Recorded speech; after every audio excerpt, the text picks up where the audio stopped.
Russia के Ukraine पर attack को करीबन 1.25 साल गुजर चुका है और इस वॉर ने सबसे ज्यादा जिस खित्ते को नुकसान पहुंचाया है वो है यूरोप। असल में रशिया की लड़ाई सिर्फ यूक्रेन के साथ नहीं है बल्कि एक पूरे ब्लॉक के साथ है जिसे हम वेस्ट कहते हैं। फरवरी 2022 में जब रशिया ने यूक्रेन पर अटैक किया तो जवाब में रशिया पर खुलकर अटैक करने के बजाय इन वेस्टर्न कंट्रीज ने फैसला किया कि वो पीछे रह के ये वॉर लड़ेंगे, क्योंकि रशिया एक न्यूक्लियर सुपर पावर है और उससे डायरेक्ट पंगा लेना काफी महंगा पड़ सकता है। इसीलिए वेस्टर्न कंट्रीज ने यूक्रेन को रशिया के खिलाफ लड़ने के लिए बिलियंस ऑफ डॉलर्स के हथियार सप्लाई करना शुरू कर दिए और दूसरी ही तरफ रशिया के बैंक्स, कंपनीज और लोगों पर सैंक्शंस लगाना शुरू कर दी। वेस्टर्न कंट्रीज का ख्याल था कि वो इन सैंक्शंस के जरिए रशिया को मजबूर कर देंगे कि वो यूक्रेन वॉर से पीछे हट जाए, मगर शायद वो भूल गए थे कि रशिया के पास ऐसा हथियार है जिससे वो पूरे यूरोप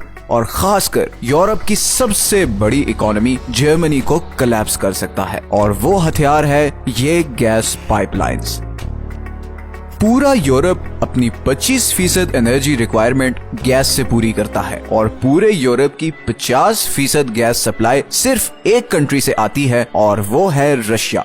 यूरोप में रशियन गैस और ऑयल का सबसे बड़ा बायर है जर्मनी। जब यूरोपीय यूनियन ने रशिया पर सैंक्शंस लगाना शुरू की तो जर्मनी ने रशिया से हर तरह का ट्रेड बंद कर दिया सिवाय गैस और ऑयल सप्लाई के, और उसकी वजह ये है कि अप्रैल 2022 तक जर्मनी की 55% गैस और 35% ऑयल इंपोर्ट रशिया से हो रही थी। तो जर्मनी अच्छी तरह जानता था कि अगर उसने रशिया से गैस और ऑयल लेना फौरन बंद किया तो उसकी इकोनॉमी महीनों में कोलैप्स कर जाएगी। और सिर्फ यही नहीं बल्कि रशिया यूक्रेन वॉर के बाद जर्मनी रशिया को गैस के लिए 220 मिलियन यूरोस पर डे के हिसाब से पेमेंट करता रहा है। ये पेमेंट उस फाइनेंशियल एड से बहुत ज्यादा है जो जर्मनी यूक्रेन को दे रहा था। तो अगर देखा जाए तो इस तरह जर्मनी इनडायरेक्टली रशिया को यूक्रेन के खिलाफ लड़ने के लिए फंड कर रहा था। लेकिन दुनिया की चौथी सबसे बड़ी इकोनॉमी अपनी एनर्जी रिक्वायरमेंट पूरी करने के लिए रशिया पर इतनी ज्यादा डिपेंडेंट क्यों है, और ये गैस यूरोप के लिए इतनी जरूरी क्यों है जबकि फ्यूचर तो इलेक्ट्रिक चीजों का है, और आखिर में रशिया के रिएक्शन का यूरोप और जर्मनी पर क्या असर पड़ रहा है और इस सब का अंजाम क्या होगा। आइए जानते हैं इन सब सवालों के जवाब। सच ये है कि इस वीडियो में असल में जर्मनी के पास कोई बहुत ज्यादा एनर्जी रिसोर्सेज नहीं है। ना तो जर्मनी में इतनी धूप पड़ती है कि वहाँ सोलर प्लांट्स लगाए जा सकें, और ना ही जर्मनी में इतनी तेज हवा है कि वहाँ पर विंड पावर प्लांट्स लग सकें। जर्मनी एक ही रिसोर्स से मालामाल है और वो है कोयला। जर्मनी के पास दुनिया के 7वें सबसे बड़े कोयले के रिजर्व्स हैं और आज की डेट में जर्मनी की 30% बिजली कोयले से पैदा होती है। इसी कोयले की वजह से वर्ल्ड वॉर 2 के बाद जर्मनी ने तरक्की की और इंडस्ट्रियलाइजेशन का सफर शुरू किया। 1950s में जर्मनी एक बहुत जबरदस्त इकोनॉमी रिकवरी एक्सपीरियंस कर रहा था। इन्हीं दिनों पूरी दुनिया एक बहुत बड़े फूड क्राइसिस से भी गुजर रही थी। असल में दुनिया की आबादी लगातार बढ़ रही थी और बार बार फसल काश्त करने की वजह से जमीन इतनी इनफर्टाइल हो चुकी थी कि अब साइंस की इंटरवेंशन के बगैर खाने की कमी को पूरा करना मुश्किल नजर आ रहा था।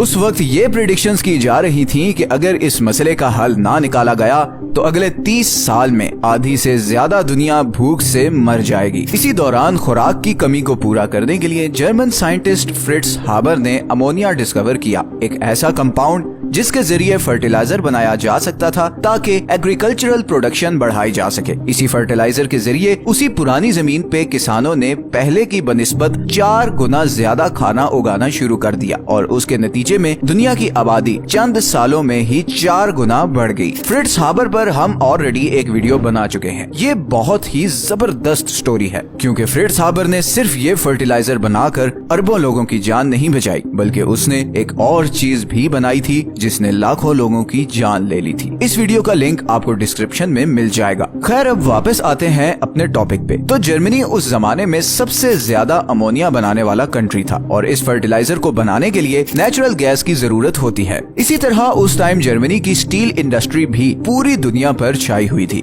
मगर इन दोनों चीजों की प्रोडक्शन बढ़ाने के लिए जर्मनी को मजीद एनर्जी रिसोर्सेज की जरूरत थी। इसी दौरान 1953 में इधर साइबेरिया में नेचुरल गैस के बहुत बड़े रिजर्व डिस्कवर हो गए। सोवियत गवर्नमेंट ने सोवियत शहरों में ये गैस पहुंचाने के लिए पाइपलाइंस बिछाना शुरू कर दी। ये काम तो कुछ सालों में ही कंप्लीट हो गया, मगर सोवियत यूनियन से बाहर भी इस गैस की बहुत डिमांड थी और इस गैस का सबसे बड़ा कस्टमर था यूरोप। अब मसला ये था कि इन पाइपलाइंस को यूरोप में पहुंचाने के लिए बहुत ज्यादा इन्वेस्टमेंट की जरूरत थी। फिर 1969 में जर्मनी में एक चांसलर आया जिसने एक नई फॉरेन पॉलिसी इंट्रोड्यूस करवाई जिसे कहते थे ऑस्टपॉलिटिक, जिसका पर्पस था सोवियत यूनियन और जर्मनी को एक दूसरे के करीब लाना। इस पॉलिसी के अंडर वेस्ट जर्मनी और सोवियत यूनियन ने एक एनर्जी डील साइन की जिसके according Soviet Union West Germany को नेचुरल गैस देगा और बदले में वेस्ट जर्मनी सोवियत यूनियंस को ये पाइपलाइंस बिछाने के लिए हाई क्वालिटी स्टील देगा। ये 20 साल की डील थी और इसकी इम्पोर्टेंस को समझने के लिए ये समझना भी जरूरी है कि नेचुरल गैस बाकी एनर्जी रिसोर्सेज से इतनी डिफरेंट क्यों है। असल में नेचुरल गैस, कोयला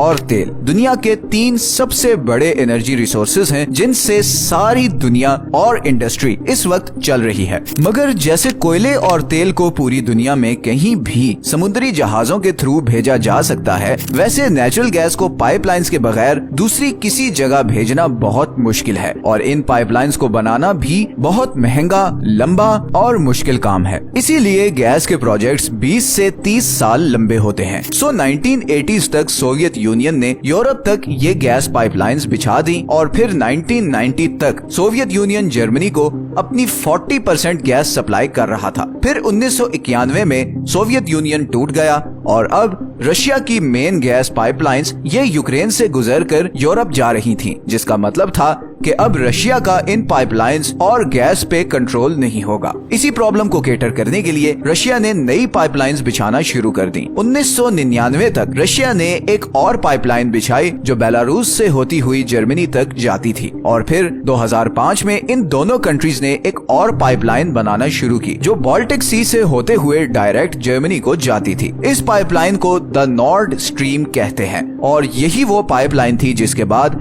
जर्मनी बहुत हैवीली रशिया पर डिपेंडेंट हो गया। तो अब रशिया की गैस इन 3 रूट्स से यूरोप और जर्मनी को पहुंच रही थी। ट्रेड जबरदस्त जा रहा था, यूरोप को आसानी से बड़ी क्वांटिटी में गैस मिल रही थी और रशिया को अच्छा खासा पैसा मिल रहा था। फिर 2008 में रशिया और यूक्रेन में प्राइस को लेकर थोड़ी अनबन हो गई और रशिया ने 20 दिनों के लिए यूक्रेन से गुजरने वाली पाइपलाइंस की गैस बंद कर दी और इसके नतीजे में कई यूरोपियन कंट्रीज को गैस सप्लाई बंद हो गई। बल्कि पोलैंड में तो 11 लोग गैस ना होने की वजह से शदीद ठंड में ठठर कर मर गए। इससे एक बात तो क्लियर हो चुकी थी कि इस गैस फ्लो के जरिए रशिया अब पूरे यूरोप को कंट्रोल कर रहा था। फिर 2014 में जब रशिया ने ईस्टर्न यूक्रेन पर हमला करके क्राइमिया पर कब्जा किया तो पूरे यूरोप ने रशिया पर सैंक्शंस लगा दी और कई कंट्रीज ने इस बार गैस और ऑयल के लिए रशिया के ऑल्टरनेटिव्स देखना शुरू कर दिए। मगर जर्मनी फिर भी रशिया की गैस पर जमा रहा, बल्कि उसने रशिया से और ज्यादा गैस खरीदना शुरू कर दी और ये सिलसिला ऐसे ही चलता रहा और फिर फाइनली सितंबर 2022 में रशिया ने जर्मनी और यूरोप को गैस पहुंचाने वाली सारी पाइपलाइंस बंद कर दी और नतीजतन जर्मनी में एक भूचाल आ गया। गैस शॉर्टेज की वजह से जर्मनी में एनर्जी प्राइसेस जंप कर गईं और जब एनर्जी की प्राइस ऊपर जाती है तो हर चीज की प्राइस ऊपर चली जाती है। जर्मनी में इस वक्त इन्फ्लेशन पिछले 50 सालों में सबसे ज्यादा है। लोग सड़कों पर आ गए हैं और उनकी डिमांड ये है कि जर्मनी को रशिया यूक्रेन वॉर में न्यूट्रल रहना चाहिए, क्योंकि इस वॉर की सबसे बड़ी कीमत पूरे यूरोप में सिर्फ जर्मनी को भरनी पड़ रही है। अब आप सबके जहन में सवाल आ रहा होगा कि जर्मनी आखिर इतना डिपेंडेंट क्यों है रशिया पे? कोई तो अल्टरनेटिव होगा जर्मनी के पास। तो अब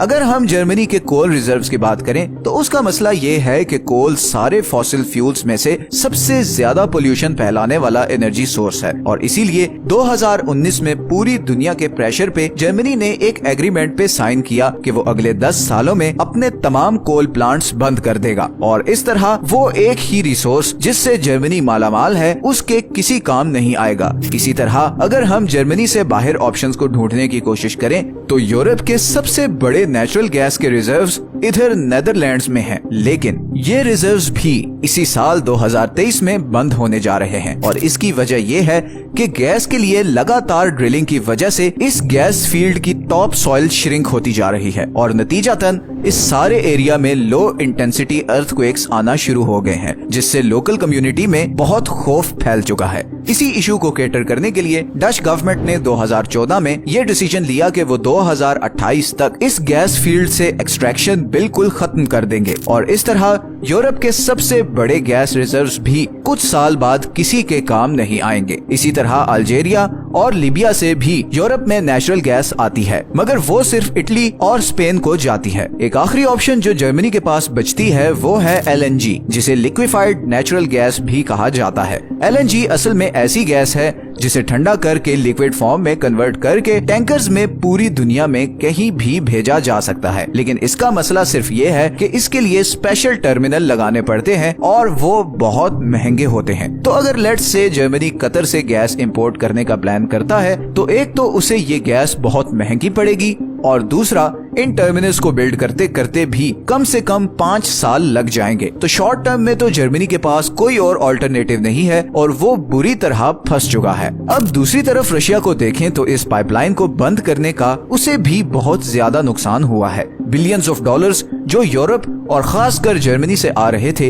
वो अब बिल्कुल बंद हो चुके हैं और अब उसके पास यूरोप का ऑल्टरनेटिव सिर्फ इंडिया और चाइना है, मगर ये दोनों कंट्रीज उससे यूरोप वाली प्राइस से हाफ प्राइस पे गैस की डील कर रहे हैं और इन दोनों कंट्रीज तक पाइपलाइंस पहुंचाने में भी कुछ टाइम लग जाएगा। इसी तरह लॉन्ग टर्म में रशिया के लिए ये क्राइसिस शायद और शदीद हो जाए, क्योंकि अब यूरोप बहुत तेजी से ऑल्टरनेटिव एनर्जी सोर्सेज पर काम कर रहा है और जैसे जैसे यूरोप ऑल्टरनेटिव एनर्जी सोर्सेज पर शिफ्ट होता जाएगा वैसे वैसे रशिया की यूरोप पे लेवरेज कम होती जाएगी और उसका ये जो प्लान था कि वो इस तरह यूरोप को प्रेशराइज करके यूक्रेन की सपोर्ट खत्म कर देगा, वो अब खटाई में पड़ता जा रहा है। दूसरी तरफ यूरोप में एक और डिबेट बहुत जोरों शोर से चल रही है और वो है अमेरिका के रोल पर। कई यूरोपियन थिंक टैंक्स के मुताबिक अमेरिका पिछले 100 साल से यूरोप को प्रॉक्सी के तौर पर यूज करके एशिया और मिडिल ईस्ट में अपना मतलब पूरा कर रहा है और इसका नुकसान यूरोप को उठाना पड़ता है, चाहे वो वर्ल्ड वॉर्स हो, वॉर ऑन टेरर हो या फिर हाल ही में होने वाली रशिया यूक्रेन वॉर। अमेरिका बाकी दुनिया से इतना दूर है कि किसी भी वॉर में उस तक कोई आर्मी अभी तक नहीं पहुंची, लेकिन अब नॉर्थ कोरिया जिस तरह के मिसाइल्स बना रहा है उसके बाद तो अमेरिका भी अब फुल वनरेबल हो गया है।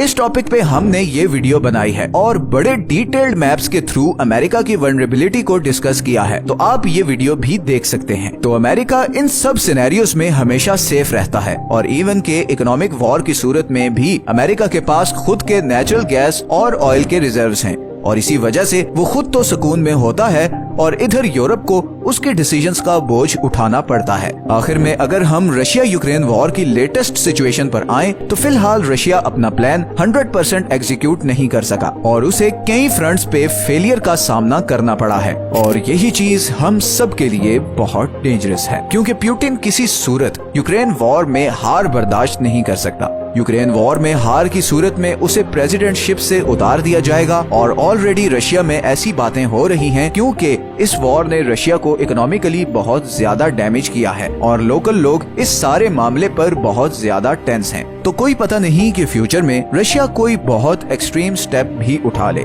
अगले 5 से 6 महीने बहुत ज्यादा इम्पोर्टेंट हैं और यही फैसला करेंगे कि वर्ल्ड पावर अब किस ब्लॉक के पास जा रही है।